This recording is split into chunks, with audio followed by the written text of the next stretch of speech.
Hello, everyone. We will. I kind of went down a rabbit hole and got into some Kobe stuff, so I figured we'll show a late game time, game winning shot from Kobe. RIP to the Black Mamba. This is a playoff game against the Suns back in 2006, and they are down. As you can see, LA is down 2, and here we go. There for the Phoenix Suns. Again, the Lakers out of timeouts. You got to be matched up here now. You know, the clock. You cannot allow precious seconds to go off the clock by not being close to a man. They'd love to get it into Nash's hands, and they do. Ball knocked away, stolen by Parker. There it is. Here comes George to Kobe Bryant. Bryant inside. It's good. It's good. Tie game. That's a crazy shot, by the way. Like, that's insane. It's good. Here comes George to Kobe Bryant. Bryant inside. It's good. It's good. Tie game. High off the glass, in traffic, the in and out, or the hesitation right before that. Man, 0.7 seconds. So that sends it to overtime. And then here, let's get to what happens in overtime. I think it's a tie game. Actually, LA's down 1. The Lakers just just tied the ball up, so they got a jump ball with Steve Nash, and so now Walton and Nash are jumping in the middle of the circle. They tied it up like right over half court, so that's why in the NBA on a tie up you actually do a jump ball as opposed to alternating possessions, and here we go, 6.1 seconds left. Walton certainly with the height advantage here on this tip. Now remember, 6.1 remaining. The Lakers, no timeouts here now. Now, just looking at this, you see Kobe is right up here. You have the Phoenix Suns player on the outside. The best situation probably would have been to put Tim Thomas right here on the other side of whoever this guard is, to kind of like close in, the sandwich Kobe, so Kobe can't get this ball. So that's important. Now you leave it open right there, but I think you kind of got to take your chances there with Lamar Odom getting the ball as opposed to Kobe getting the ball. A 1-point game. Walton can tip it. Bryant with the save. Now you're going to get a shot here. Final seconds. Bryant for the win.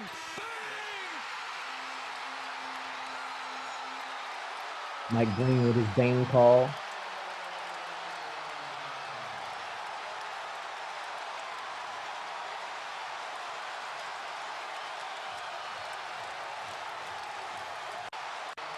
Let's see that again. A 1-point game. Walton can tip it. Bryant with the save. Now you're going to get a shot here. Final seconds. Bryant for the win.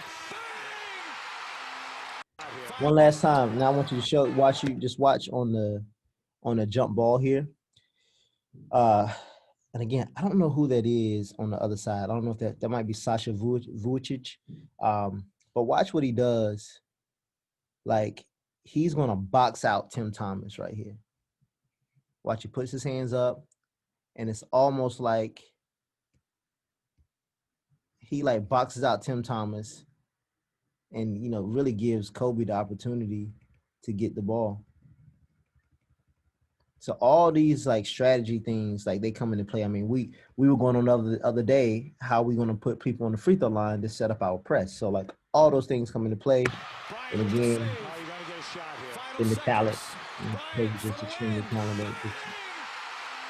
Great shot.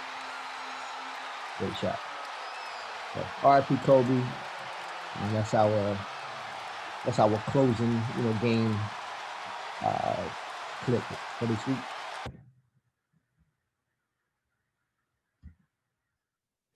So for today's lecture, we're going to be talking about the European continuity offense. It's a side ball screen offense. And it's my favorite. It's my it's what I've done for some years now. I think I started back in like 2016, and my last 2 years at IMG Academy, I ran it.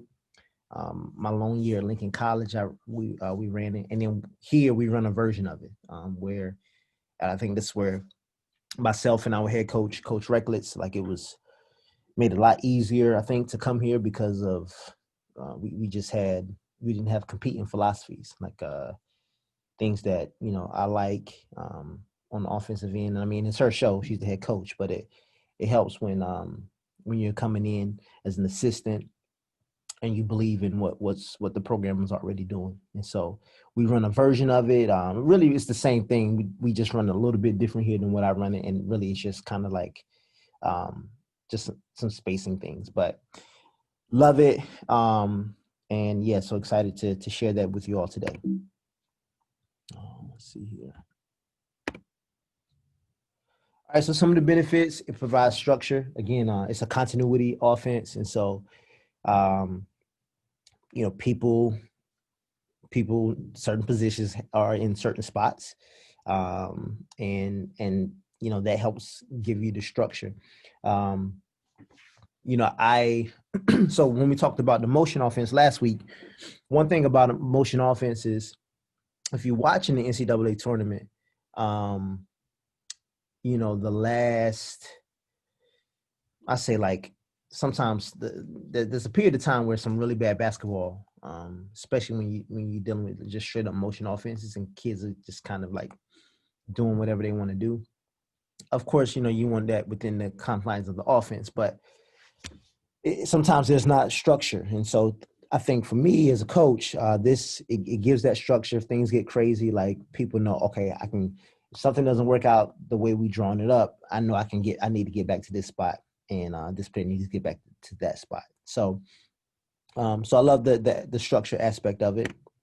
It's great for non-athletic teams. So we talked about a motion offense, the dribble drive, right? Like you're going to need more athletic players that can really handle the ball to take advantage of the spacing with the dribble. Whereas with this, you don't have to have the most athletic teams. It's you can just give people certain roles, and if they hone in on those roles and the skills that are needed to perform those roles, it can be a great offense for you. I think it's great for developing basketball IQ.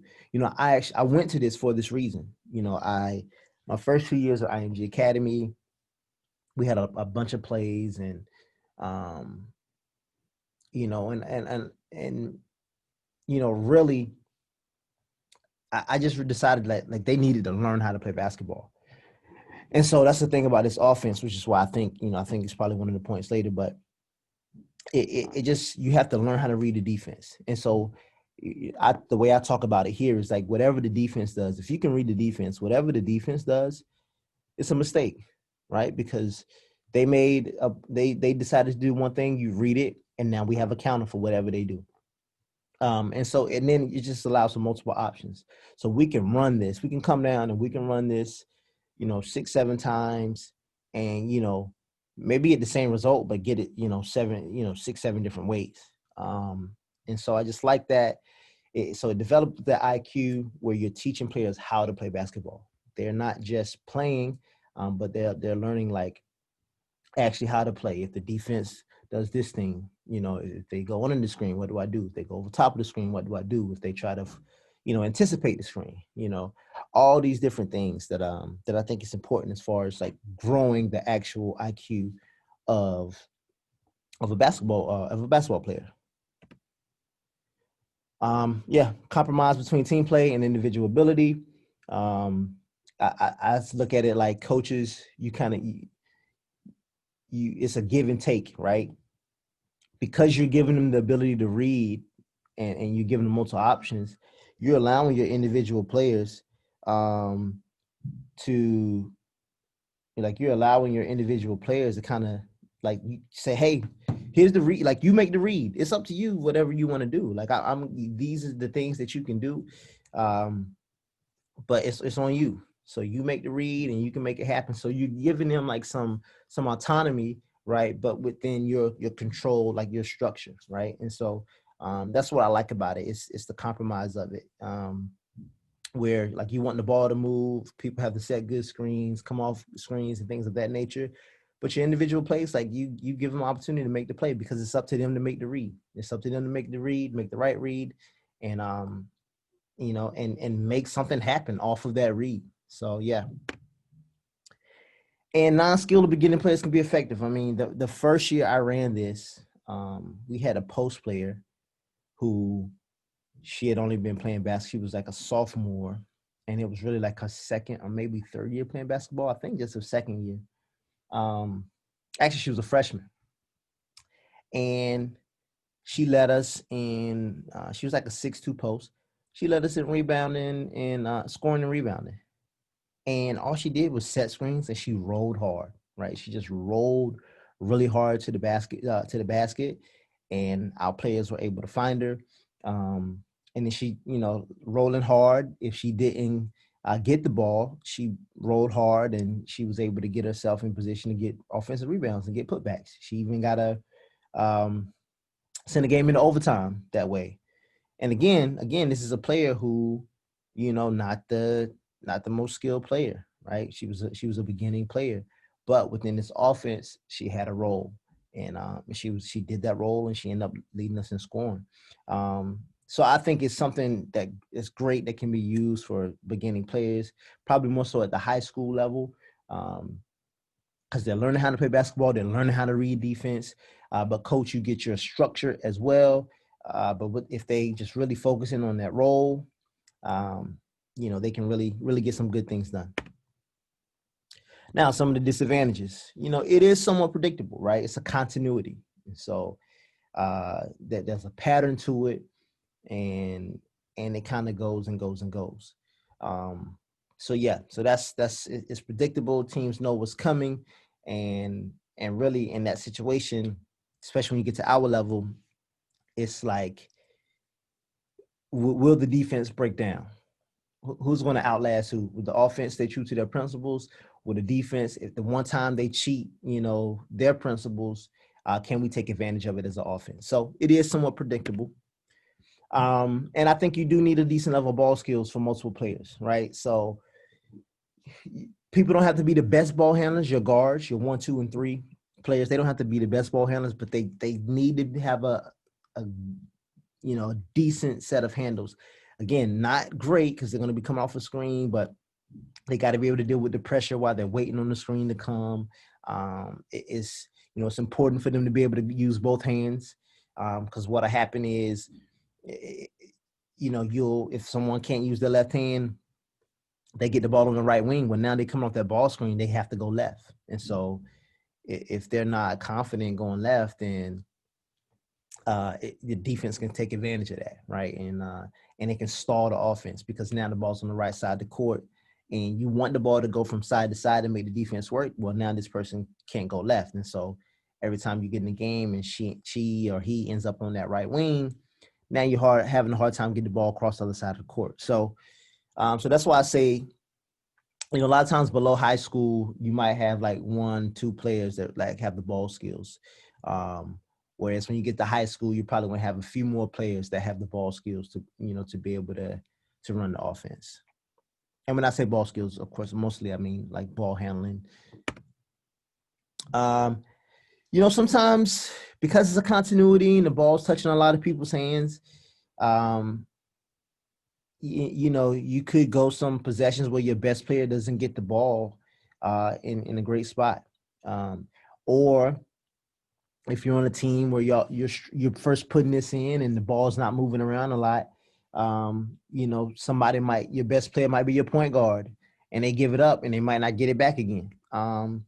So, and then you talk about important possessions, right? And you're running this continuity. Teams got to know each other. They got to know, like, listen, this person should get the ball in their hands, or like unless you have a great shot, let's work the offense until this person get the ball in their hands. And so that's some things you got to really discuss with your team. But it can be hard. And I found this out, coaching that man in some of these late game situations. really might have to work out a way to make sure, or flat out just tell them, listen, let's run it until such and such gets the ball, because we want the ball in her hands at this in this portion of the game, at this section of the game. And again, it could be a hard sell for you. You have people that like to score in isolation. I remember when I was in high school, I hated screens, right? I would wave the big man off all the time. Like, no, I want room. I want space. Let me take this person one-on-one. Don't come over here and bring. And now, like, I'm older, like, I love the ball screen because now I can get the switch. Now I'm on a post player. Or at the very least, the person that's guarding me, they're having to fight through somebody in order to try to stay in front of me. So it could be hard to sell for your talented isolation scorers. And so you have to find a way to let them know, hey, like we're going to have time. We're going to have room for you to be able to like still do what you do. You got to just really kind of have those conversations with them. So here's the basic setup, right?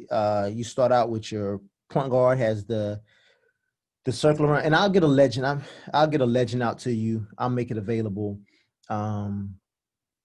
So you can understand all of these things, but like basically, and maybe I did already, I'm not sure. Sorry. Anyway, the squiggly line, that's a dribble. The dotted line is for a pass. The solid lines is a cut. When you have that bar at the end, that means a screen is being set. So one is you have your 5 is your center, 4 is like your forward or your power forward, stretch 4, 3 and 2. 1, 3, 2, and 3, they're all interchangeable. Those are your people that really have to have the ball skills. It helps if 4 and 5 can shoot because now you have the ability to pop them instead of them rolling to the basket. But it starts with it's a side pick and roll offense, right? And so 1 comes off this ball screen from 5 rolls to the basket. 1 is trying to get to this elbow area for the shot, or even the pass to 5, right? All right, so say they don't have the shot, they don't have the pass to 5, they get it over here to 4, all right? 5 is going to – and here's an important thing. Notice it's a 5-out offense, so this lane is open, right? We don't want a bunch of people down there, right? If the offense is down there, that means the defense is down there too. So we want to take people out of it. So when 1 makes his pass to 4, 1's going to clear back over to the wing. If 5 now when 4 gets it, they're going to look for 5, right? They're going to look for the high-low with 5. If they don't have it, 5 has to get out. As soon as 4 turns and looks at 3, 3 is going to make a backdoor cut, right? So now the fact that 5 is getting out and that's taking 5's defender with them, and that's going to allow opportunities for this backdoor cut with 3. Whereas if you make this pass, there's no one down there, or it's just a one-on-one type situation. So we're looking for the backdoor for 3, right? Let's keep it moving. Say we don't get that. If we don't get that, 3 is going to clear all the way out to the corner. And then 2 is going to V-cut up to the wing.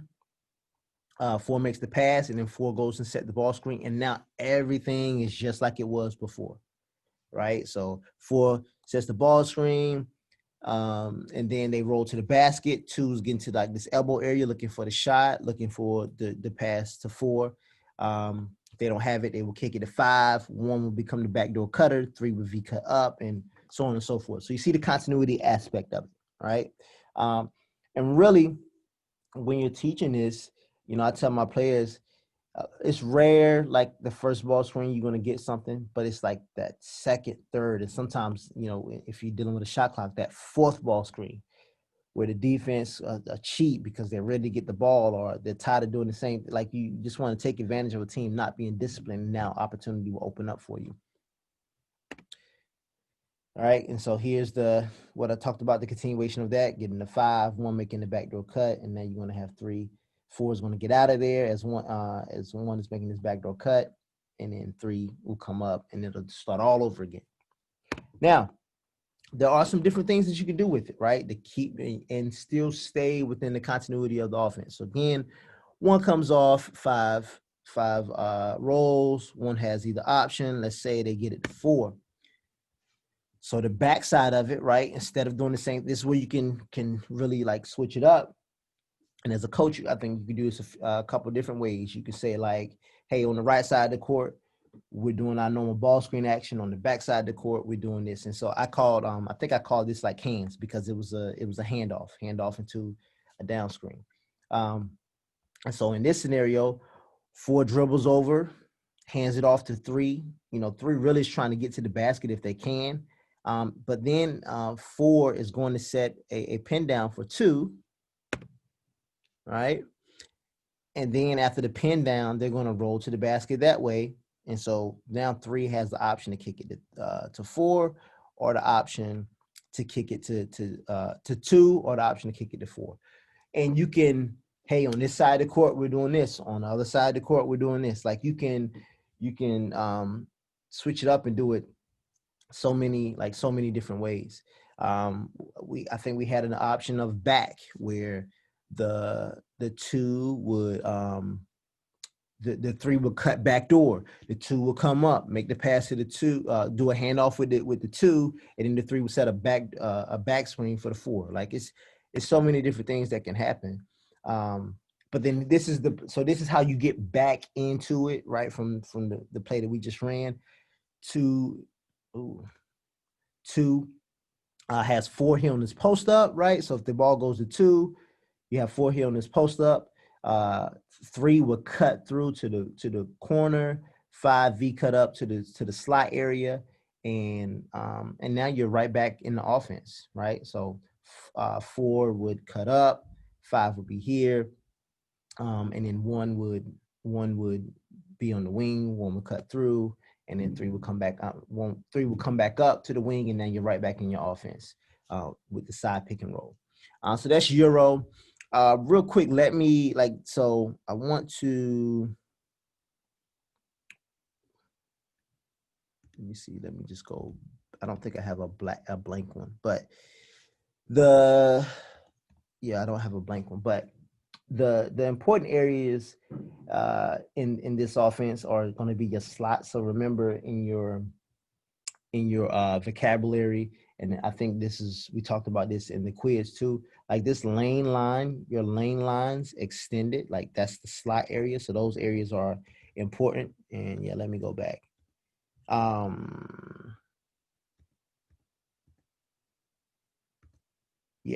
So where 5 and 4 are, like this is considered the slot areas of the court.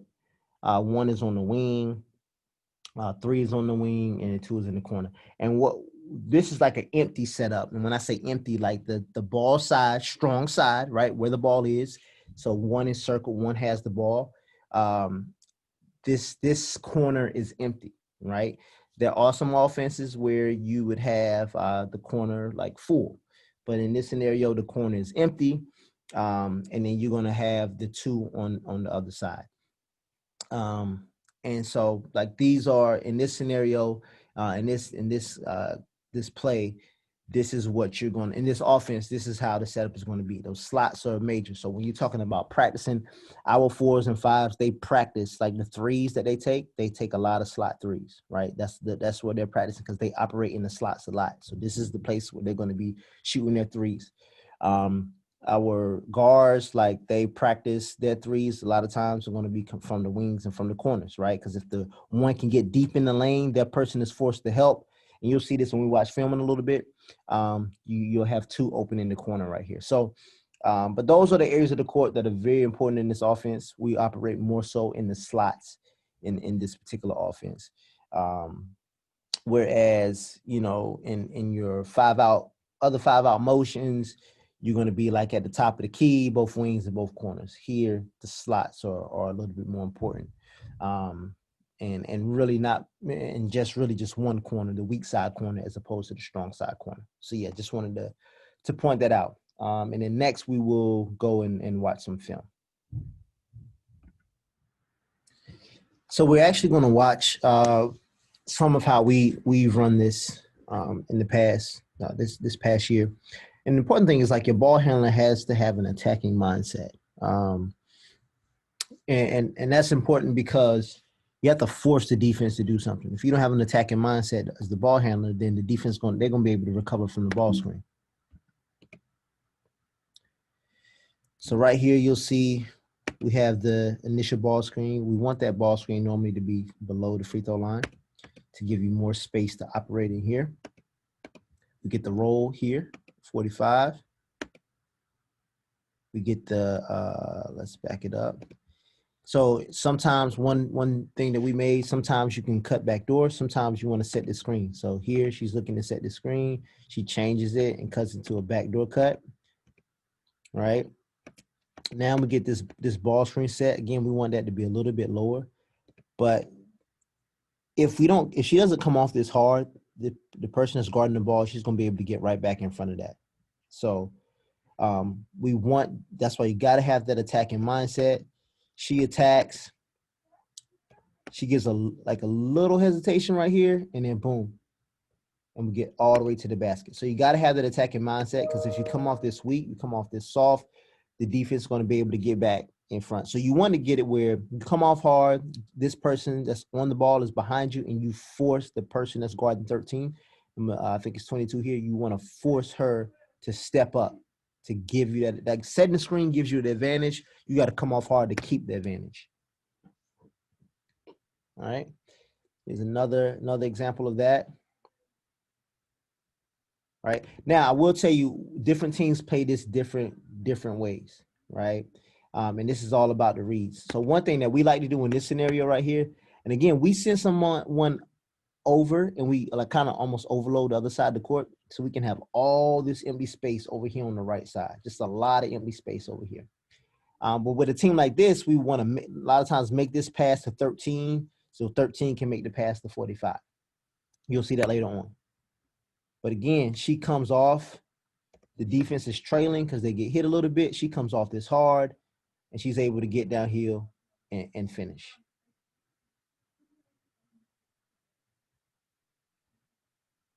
All right, same thing. Now, again, we empty out this corner because it's a lot of space over here that we can use. So now she rejects the ball screen. And again, because of the way the defense is set up over here, there's a lot of space. She attacks that space. And again, so what I was talking about was it's all about reading the defense. And this is where coaches, you get your structure, look how everyone is set up in their own spots. But now the ball handler, she makes the read. They are anticipating trying to get over the screen. So she makes the read. She turns down the screen. We call it turn it down or reject the screen. And the defense is trailing because they were anticipating, and she read it and got the advantage, rejecting the screen, shot fake, and finish. And this is all scouting, right? This is all scouting. In the scouting report, the young lady that's coming over right here, this small guard who's very, very good, by the way, but she's coming over, and in the scouting report, we said she would go for shot fakes. And so great job by, boom, giving the shot fake. She went up in the air. So again, we talk about like this coaching thing. Scouting is a big part of that, where we knew for a fact that like that's what was going to happen there. Again, another reject here, get into the basket, right? So the guards have to have this attacking mindset. All right. Let's all right. So another read if they go under the ball screen. So if they go under the ball screen, that's a shot. That's an automatic shot. So again, you're empowering your players to make plays. They have to make the read. Right here, she wants to play under the ball screen. We go into the shot. So these are all the reads of the offense to where it's predictable, right? There's continuity to it. But the unpredictable part of it is going to be your players making the reads according to the defense. Now we have what we call our high-low action.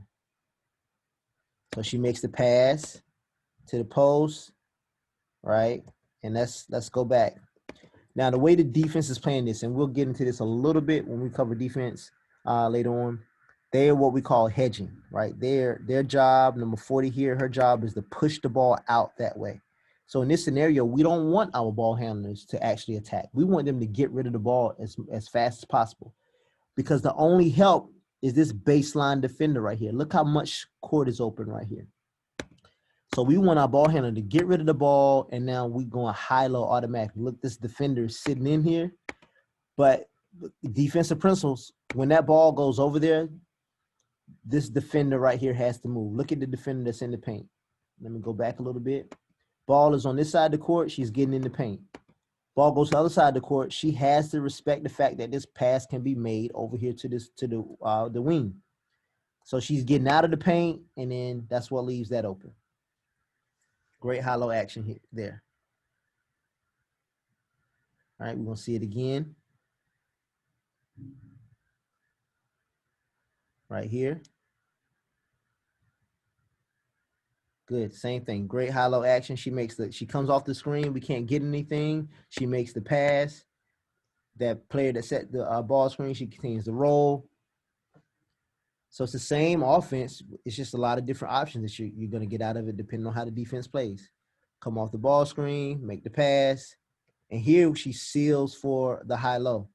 So instead of rolling all the way to the basket, she stops short, gives herself room. If she rolls all the way to the basket, 20 going to be in a better position. But she stops short, holds them off. Great high-low pass there. So many different options out of this offense. That's why I love it. And again, the empty corner. We have this empty corner over here to the right. So it leaves a lot of space for us to operate as a team. See, I think we have maybe one more. And she just goes to get this ball right here. But again, make the pass. She tosses it up. She goes, gets it, and we get an and one out of it.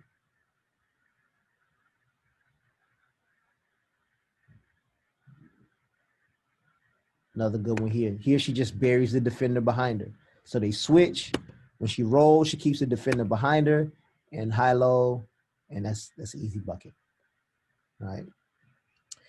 Now, something else the post can do, they can pass out of this. So again, we hit this short roll over here. The defense stays. So look at this defender. This defender stays, right? She's reading it. Make the pass over. And then she makes the extra pass.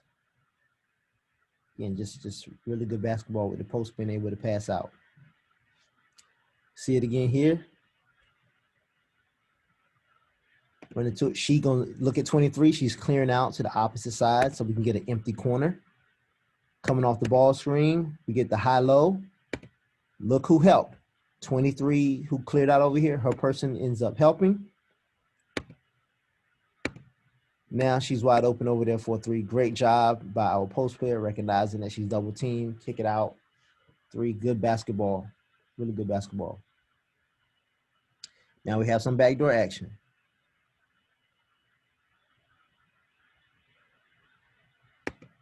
All right, so they're denying this cut right here.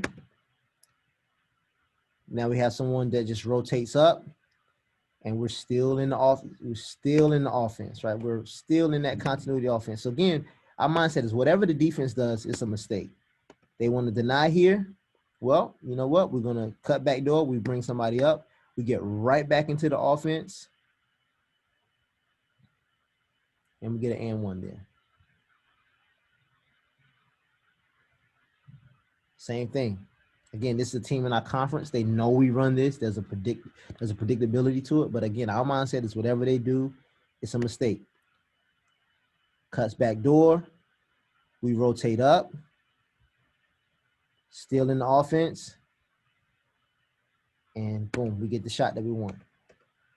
All right. So again, we cut back door, rotate up.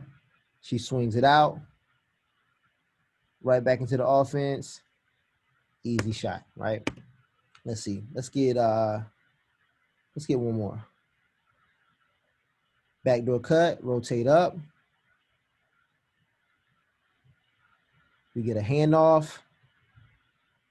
And we get a finish, right? So it's so many things. Let's do so the slot. Let's do this last one, and then we'll be done.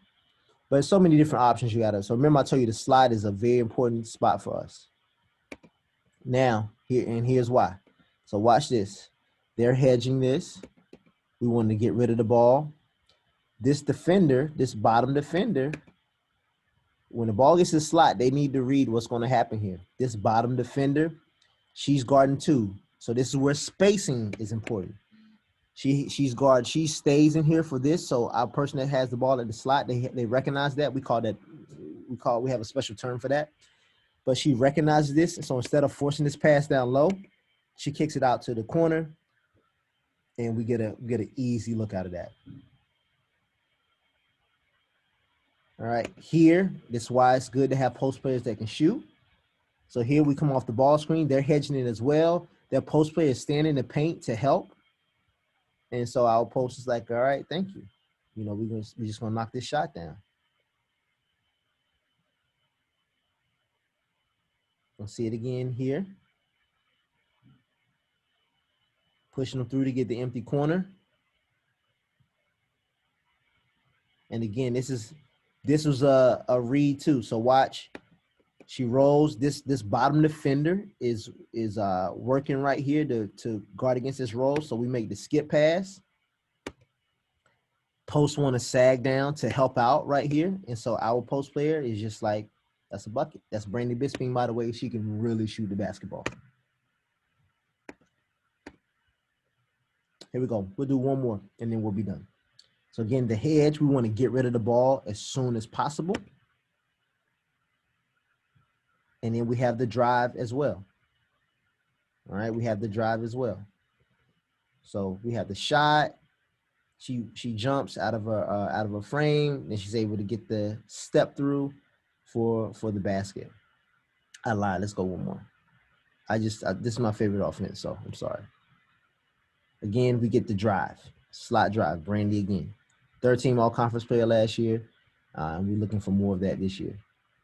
Right? So the slot is just a dangerous area for us, and we have the post players, so that affects our recruiting. So another thing, as you begin to start thinking about like your offense, because the next assignment in a few weeks is going to be you defending your offense. You got to think about your personnel. Like who do you want to play? So like who do you want on the court to play your offense?